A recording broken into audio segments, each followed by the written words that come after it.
Chapitre 5. C'était un soir de printemps, à l'heure du crépuscule, la 7e année du règne d'Uther Pendragon. Viviane, prêtresse d'Avalon, était penchée sur son miroir magique, sous la voûte du ciel, car, à l'image des druides, elle refusait d'interroger les grandes forces de l'univers dans une maison faite de mains d'hommes.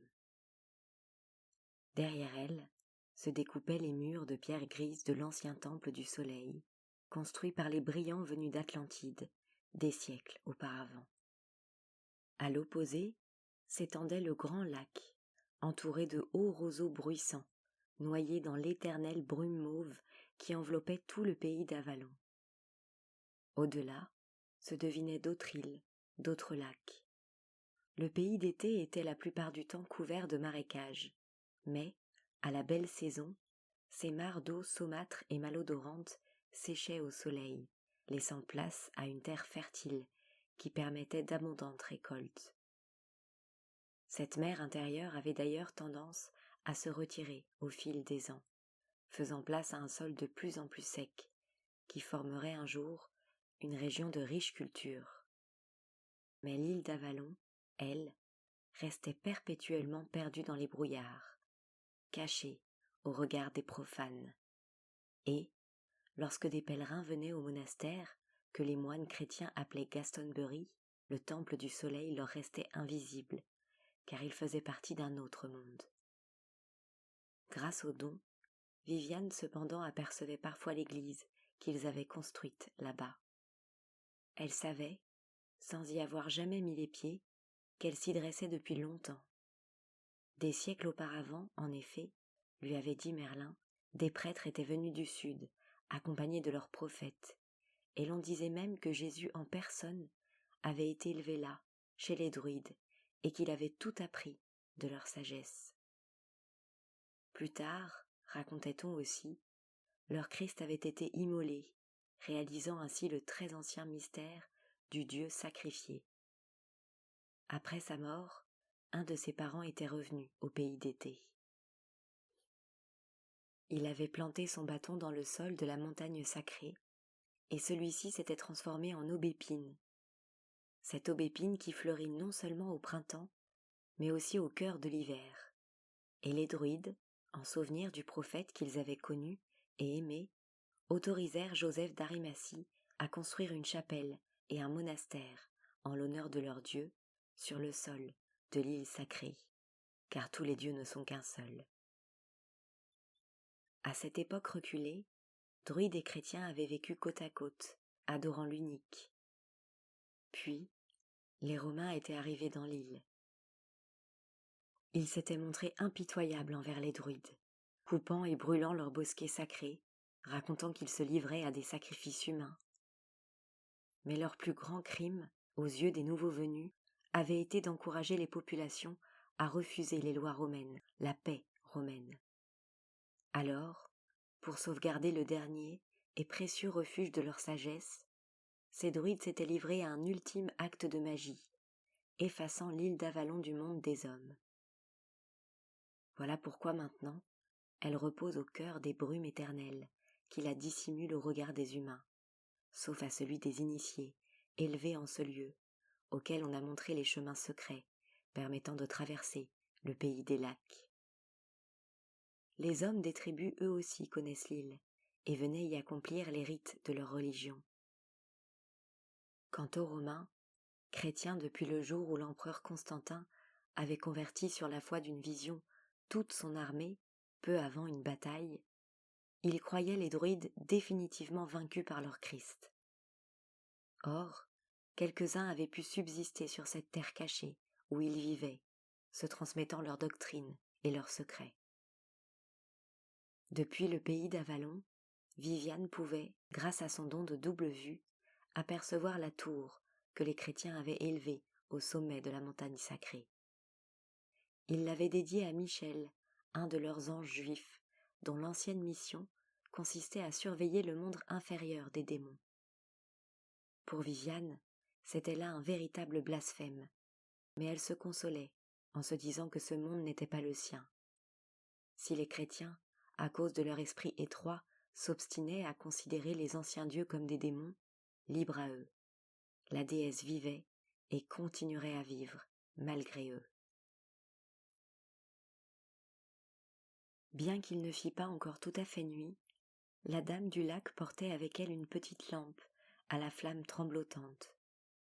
Elle tourna le dos au marécage et s'engagea lentement sur le chemin bordé d'ajoncs qui longeait le rivage. Puis, elle dépassa les vestiges des huttes sur pilotis, construites autrefois au bord du lac. La petite flamme vacillait, bien visible maintenant dans l'obscurité, tandis que le mince croissant de la lune virginale s'élevait doucement au-dessus des arbres, aussi brillant que le torque d'argent sur la poitrine de la prêtresse. Après avoir suivi le chemin des anciennes processions, elle parvint enfin au bord d'une mare paisible, cernée de hautes pierres. Le clair de lune se reflétait dans l'eau transparente, et Viviane se pencha sur la surface limpide. Au creux de sa main, elle goûta l'onde fraîche. Elle avait une légère odeur de métal, et, comme chaque fois qu'elle accomplissait ce geste, elle ressentit une émotion intense. Cette source jaillissait là depuis l'aube des temps, et continuerait, généreuse et magique, éternel miracle de vie, don de la grande déesse. La dame d'Avalon déposa la lampe sur une roche plate, au bord du miroir limpide, afin que sa lumière puisse, comme le croissant de lune, se refléter dans l'eau. Ainsi se trouvaient réunis les 4 éléments, le feu de la lampe, l'eau qu'elle avait bue, la terre où elle se tenait agenouillée, et l'air, qui semblait courir au-dessus de l'onde depuis l'instant où elle avait commencé à invoquer les puissances aériennes. S'étant assise, elle médita, puis formula les questions qui la tourmentaient. Que se passe-t-il en terre des hommes? Que deviennent ma sœur Hygerne et sa fille, prêtresse née? Que devient son fils, espoir de toute la Grande-Bretagne? Pendant quelques instants, le vent sembla prendre plaisir à brouiller la surface de l'eau, où n'apparurent que des images confuses, nées peut-être de sa propre imagination. Une bataille, le dragon de la bannière d'Uther, les hommes des tribus combattant à ses côtés. Tout était flou, mais elle distingua soudain Hygerne, belle et couronnée près de Morgane en larmes. La vision alors se précisa, vision terrifiante. Un petit garçon blond gisait, inconscient. N'était-ce pas le fils d'Hygerne? Brusquement la lune disparut, happée par la brume qui avait lentement pris possession du paysage. Et, malgré ses efforts, Viviane ne put rien distinguer de plus que quelques images imprécises et fugaces. Morgause, tenant son second fils par la main. Lot et Uther, dans un grand vestibule, hurlant des mots de colère. Et de nouveau, très trouble, l'enfant, le corps meurtri, en train de mourir. Tout cela avait-il donc déjà eu lieu, ou bien s'agissait-il d'événements à venir? Décontenancée, Viviane se mordit les lèvres, puis, ayant versé dans l'eau les dernières gouttes d'huile de la lampe, qui ne devait jamais être utilisée à des buts profanes, elle reprit lentement, dans l'obscurité, le chemin de la maison des prêtresses. Dès le seuil de sa porte franchi, elle demanda à sa servante de tout préparer pour lui permettre de partir, à cheval, le lendemain matin à l'aube. « Avant qu'un nouveau jour se lève, dit-elle, il me faut prendre la route. » Puis elle ajouta, « Faites prévenir Merlin. » Ils effectuèrent la plus grande partie du voyage aux premières heures du jour, puis se cachèrent durant la journée pour ne repartir qu'au crépuscule. La région était calme, les combats s'étant déplacés vers l'est, mais on y redoutait les bandes de maraudeurs qui pillaient les villages isolés et détroussaient les voyageurs sans escorte armée.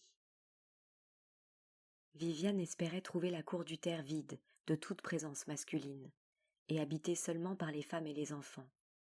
Aussi, lorsqu'elle aperçut au loin flotter la bannière et son dragon, elle comprit, avec déplaisir, que le haut roi était chez lui. Elle savait, en effet, que celui-ci n'appréciait guère les druides de l'île sacrée. Mais, tout en lui portant peu d'amitié, elle reconnaissait cependant en Uther Pendragon le meilleur chef militaire de Grande-Bretagne. Et puis, n'étant pas un chrétien très convaincu, il n'irait sans doute jamais jusqu'à chasser du pays les autres religions. Depuis sa dernière visite à la cour d'Uther, les murs d'enceinte de la forteresse avaient été surélevés. Au créneau, des sentinelles, placées à intervalles réguliers, surveillaient les environs. N'ayant pas de temps à perdre en longues civilités, Viviane avait recommandé à ses hommes de l'annoncer simplement comme la sœur de la reine, ce qui fut fait à la première interpellation. Elle entra donc sans difficulté et se trouva bientôt au cœur de la forteresse. Dans une ruelle résonnaient des coups frappés sur une enclume, un armurier ou un forgeron. Plus loin, des vachères, des bergères, vêtues d'épaisses tuniques de peau, rentraient en hâte leurs troupeaux pour la nuit. Et l'on sentait un peu partout, à 1000 détails reconnaissables, que l'on se préparait à un siège. Quelques années auparavant, à Tintagel, Igerne serait venue à sa rencontre en courant. Mais une reine, bien sûr, ne pouvait maintenant se conduire de la sorte. Un chambellan solennel, richement vêtu, et ne possédant qu'un seul bras, quelque vétéran des armées d'Uther, conduisit Viviane tout en haut du château. La place manquait, et il lui faudrait cette nuit partager sa chambre avec 2 des suivantes de la reine. « C'est sans importance, » approuva Viviane, qui ajouta après avoir demandé un peu d'eau pour se laver.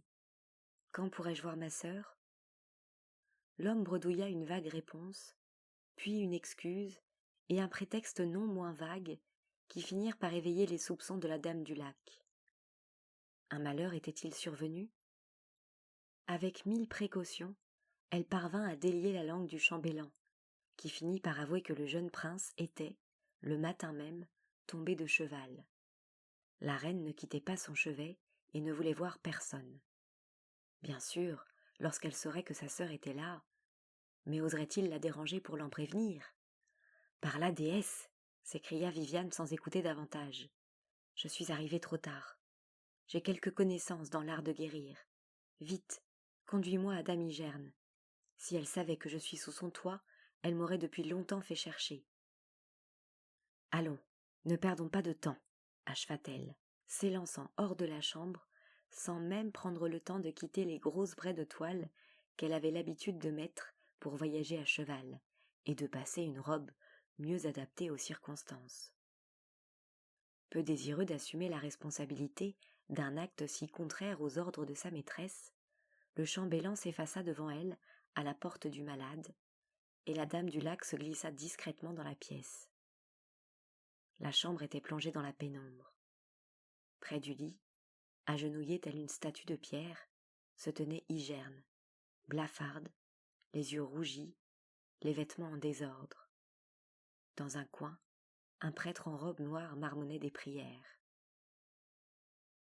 Si discrète qu'ait été l'entrée de la dame du lac, Igerne dut l'entendre, car elle leva les yeux l'air courroucé. Mais, reconnaissant sa sœur, elle esquissa un pâle sourire, si lasse, si découragée, que Viviane se jura aussitôt de mettre toute sa science, toute sa magie aussi, au service de l'enfant. « Oui, j'ai eu le pressentiment que vous pouviez avoir besoin de moi, » expliqua-t-elle hâtivement. Puis elle ajouta, voyant les yeux ruisselants de larmes d'Igerne. « Non, non, il ne sert à rien de pleurer ainsi. Laissez-moi plutôt voir s'il s'agit de quelque chose de grave. » Le médecin du roi, tenta de dire sa sœur. Un vieux fou, certainement, qui ne connaît rien d'autre que des potions à base d'excréments de chèvre. J'ai soigné ce genre de blessure alors que vous étiez encore dans vos langes, Igerne. Allons, montrez-moi cet enfant. Immobile sur son lit, elle le trouva plutôt grand pour ses 6 ans, bien musclé, les jambes et les bras écorchés par les ronces, comme tous les garçons de son âge vivant au grand air. Repoussant les lourdes couvertures, elle se pencha sur les ecchymoses et les blessures qui meurtrissaient tout son corps. A-t-il craché du sang? Non, le sang sur sa bouche provient d'une dent qui, de toute façon, était destinée à tomber. On voyait nettement, en effet, la lèvre contusionnée et le trou, encore sanguinolent. Plus inquiétant paraissait la marque bleuâtre sur la tempe gauche, et Viviane, en la découvrant, ressentit une véritable frayeur. Effleurant du bout des doigts le front de l'enfant, parvenu à hauteur de la meurtrissure, elle le vit tressaillir. Il n'y a donc pas de sang à l'intérieur de la tête, pensa-t-elle, car alors il n'aurait pu ressentir la moindre douleur. Pour vérifier qu'elle ne se trompait pas, elle pinça légèrement la peau, et l'enfant de nouveau sursauta. Au grand soulagement de Viviane, mais à l'affolement d'Igerne, il se mit à geindre. « Non, expliqua Viviane, je ne lui fais pas de mal, mais je dois m'assurer qu'il est encore vivant. Donnez-moi une chandelle maintenant, s'il vous plaît. » Lentement, elle promena la lumière de long en large devant le visage du petit qui entr'ouvrit les yeux et suivit quelques instants la flamme avant de les refermer avec un gémissement. « Vous n'avez rien à craindre, je vous le promets, conclut-elle. Votre fils va bien. Il devra se reposer quelques jours sans rien avaler d'autre que de l'eau et de la soupe. Surtout pas de pain trempé dans du vin. »« Comment savez-vous tout cela ?» demanda d'un ton hargneux le prêtre qui avait assisté à la scène. « N'êtes-vous pas une habitante de l'île des sorcières ?»« Non, père, je suis simplement une femme qui, comme vous, a passé une partie de son existence à étudier les choses sacrées et à qui Dieu a bien voulu accorder aussi un certain talent dans l'art de guérir, » répondit-elle courtoisement. « Maintenant, Igerne, suivez-moi, j'ai à vous parler. »« Mais, et mon fils, il me réclamera à son réveil ?» s'inquiéta Igerne d'une pauvre petite voix suppliante. « Sa nourrice est là, voyons. Ce que j'ai à vous dire est de la plus grande importance. Faites chercher Isota. » Aussitôt seule dans le vestibule, Viviane interrogea Igerne sans chercher à cacher son inquiétude. « Dites-moi exactement ce qui s'est passé. » « Il a voulu monter les talons de son père. Lorsqu'on l'a ramené, il était comme mort. C'est ainsi qu'Uther veille sur la vie de son fils unique. Estimez-vous heureuse qu'il s'en tire à si bon compte. Ne vous fâchez pas, Viviane, j'ai tout fait pour lui donner d'autres enfants. Sans doute est-ce là le châtiment de mon adultère. »« Trêve de baliverne, » murmura simplement la dame du lac, sans insister outre mesure, le moment étant mal choisi. « Igerne, je suis venue vers vous, car il me semble qu'un danger vous guette, vous ou votre enfant. Nous en reparlerons, mais pour l'instant, je désirerais me laver et prendre un peu de nourriture. Vous aussi, je pense. Allons donc toutes deux endosser une tenue convenant à des dames. Nous nous retrouverons tout à l'heure. » Un bon feu pétillait dans sa chambre. Près de la cheminée, sur un petit tabouret de bois, était assise une jeune fille, vêtue d'une robe si simple que Viviane crut d'abord qu'il s'agissait d'une des petites servantes du château. Mais en s'approchant, elle remarqua que le tissu était d'une trame des plus délicates et que le voile court qui lui couvrait la tête était très finement brodé. Alors seulement, elle reconnut Morgane. « J'ai appris votre arrivée, tante, et je suis venue vous saluer. Mais vous étiez déjà auprès de mon frère. Comment va-t-il ? » « Tout son corps est très meurtri, mais sans autre traitement qu'un bon repos, il sera debout dans quelques jours. Dès son réveil, il me faudra surtout convaincre Igerne et Uther d'éloigner les médecins de la cour, car s'ils s'obstinent à le nourrir et à lui administrer leurs ridicules potions, les choses empireront. Morgane, dites-moi, vous, comment tout ceci est arrivé? Personne ne surveillait donc cet enfant? Mon frère veut toujours monter des chevaux trop impétueux pour lui. Uther ne l'autorise à sortir qu'avec un palefrenier, mais comme son poney boitait ce matin, il a demandé une autre monture. Comment a-t-il pu enfourcher les talons d'Uther? Personne ne le sait. Il n'a d'ailleurs pas le droit d'approcher Tonnerre, et il paraît que personne ne l'a vu faire. Uther a juré de pendre le valet qui l'a aidé, mais celui-ci s'est enfui, j'imagine. Gwydion, semble-t-il, se tenait très bien sur le dos de Tonnerre, quand tout à coup, quelqu'un a lâché sur ses traces une jument en chaleur. Qui? On l'ignore. L'étalon est donc parti au grand galop à la poursuite de la jument, et c'est alors que mon frère est tombé. Êtes-vous bien sûr qu'il ne va pas mourir? Oui, tout à fait sûr. Mais dites-moi, Morgane, quel âge avez-vous maintenant? Les jours passent si vite. J'aurai 11 ans à la Saint-Jean.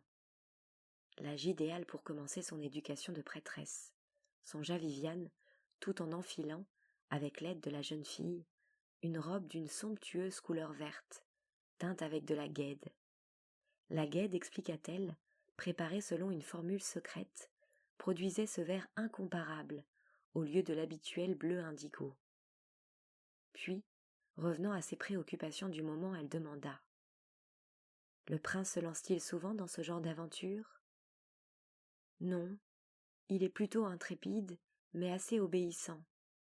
À quelqu'un qui se moquait de son petit poney, il a répondu qu'il serait un jour un grand guerrier, et que le premier devoir d'un soldat était d'obéir aux ordres. Or, son père lui avait interdit de monter des chevaux trop difficiles pour lui. C'est pourquoi je n'arrive pas à comprendre comment il a bien pu se retrouver sur le dos de Tonnerre. D'ailleurs, rien sans doute ne serait arrivé si... » « C'est probable, » l'interrompit Viviane, « et je voudrais bien savoir qui a pu lâcher cette jument, et surtout pourquoi.